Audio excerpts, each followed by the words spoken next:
Oh, I can totally get behind this. Hello everybody, and welcome back to my next episode of this little reaction series where I take a look at an episode of something and watch it and give my opinion on it. I took a look at an episode of an anime that was released today, and it's going to be streaming on Crunchyroll every Monday morning at 11:05 a.m.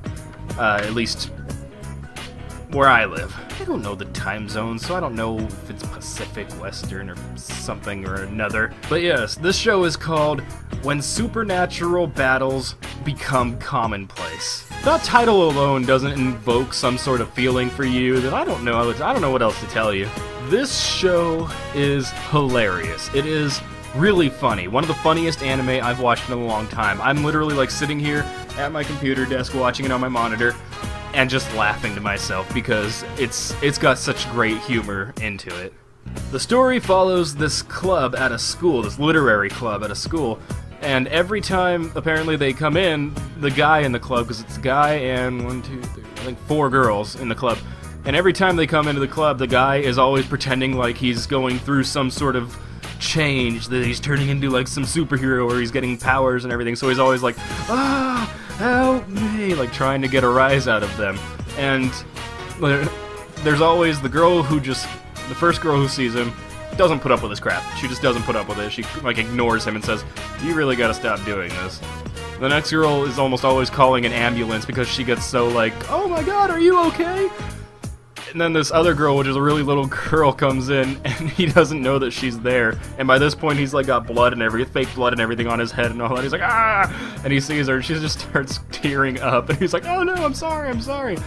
And this is how the episode starts. This is how it starts, and it goes right into being funny, and it keeps that consistently throughout the entire episode, which is really great because I need a breath of fresh air every once in a while. I need a good laugh.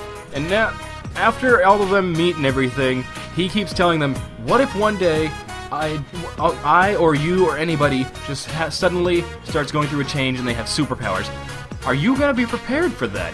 Like, you can't disprove that there are superpowers. You can't just like I can't prove that there are superpowers. It's one of those things where we don't know if it actually will ever happen or anything, some weird thing. And then he's like, what if I stick my hand out one day and all of a sudden start having like this reaction? And he starts having some sort of weird reaction. Some little like fire comes in his hand, and then it turns into this big old orb that just enshrouds the room. And then there goes the opening sequence. It's an amazing premise. It's an amazing premise. Throughout this whole episode, I just kept thinking to myself, this is Heroes if it were a funny anime. And I am down with that. I am completely down with that. I loved Heroes when it was out. I know a lot of people didn't. I personally loved the show Heroes. And this is like a comedic anime version of the same kind of situation in Heroes, where people just suddenly start having superpowers.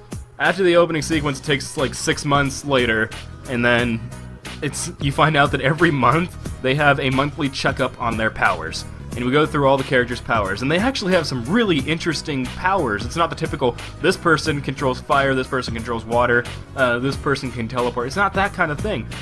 They're, like, really interesting. One character has the power of creation. She can create things out of nothing. And she also uses that to, like, teleport around and everything. Like, she creates a little portal or whatnot.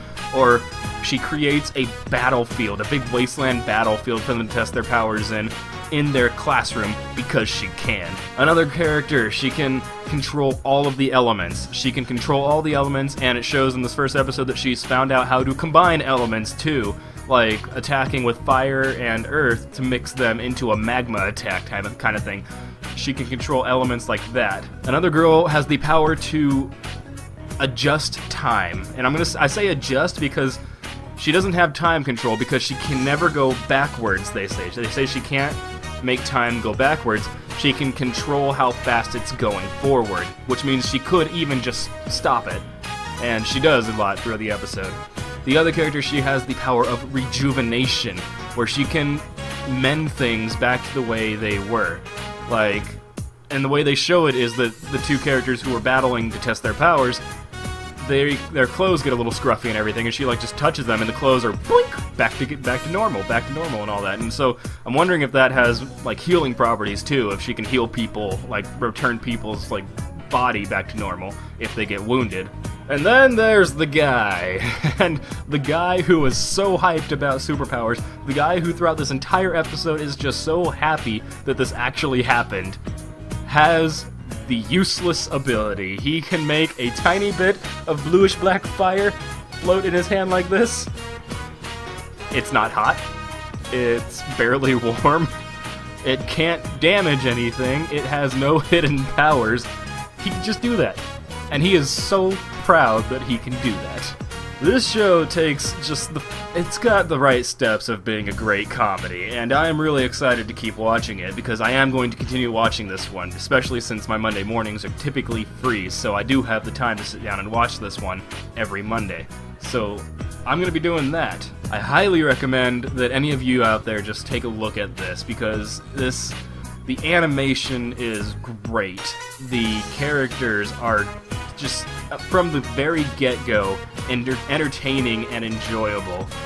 The first episode has a, villain plot in it, and it ends. The villain plot ends. They conquer the villain plot, and it's like, this is the first episode. This episode went by so fast, and a lot happens in it. Another thing that I want to point out is that, especially because I just talked about this in a previous video I did earlier, the music in this show, it caught me. The music started off flutes and just, I don't know how many other wind instruments they had going, mixed in with this very beautiful, beautiful, beautiful scenery that they started the show off with. They had the trees very stylishly red, and it's very hard to put into words just how beautiful they made these things look. And right from the get-go, this made me feel like this was going to be a show that I could really enjoy. And that stuck with me all the way through the end of the credits. So I am very looking forward to continuing this one. And if you'd like to take a look at it, I will of course have in the description the link to the Crunchyroll page. For subscribers to Crunchyroll, it will be out now. For non-subscribers, you can watch this episode next Monday on the 13th. That's what it says on the site, because subscribers get it the week it comes out, and people who aren't subscribed and just watch it for free get it the week after. It's one of the perks of being a Crunchyroll subscriber. Now I've got about 2 more anime I want to check out today, so hopefully I can get through those before I start losing my sunlight. And yeah, I'm just really digging this. I can get behind this. It's an anime about superpowers and fighting and everything, but they do it in such a comedic way there, and it takes place in just everyday school, and I love it. I love that. It's very interesting. Of course, I also have all the socials. I have Facebook, Twitter, Hummingbird, and Steam Curator page, because I wanted to start one of those for people who wanted to see what games I really recommend on Steam, because I do play a lot of anime-style stuff on Steam. I haven't done playthroughs or Let's Plays of them, primarily because they're very, very, plot-heavy to the point where there would be not as much commentary from me, but these are things I want to recommend to people still. So if you like the video or anything, or just want to get involved in discussions and everything, head on over to those places. I am always looking to talk to people about anime or video games or anything involving the otaku subculture. And until next time, everybody, peace out. Man, this is pretty intense.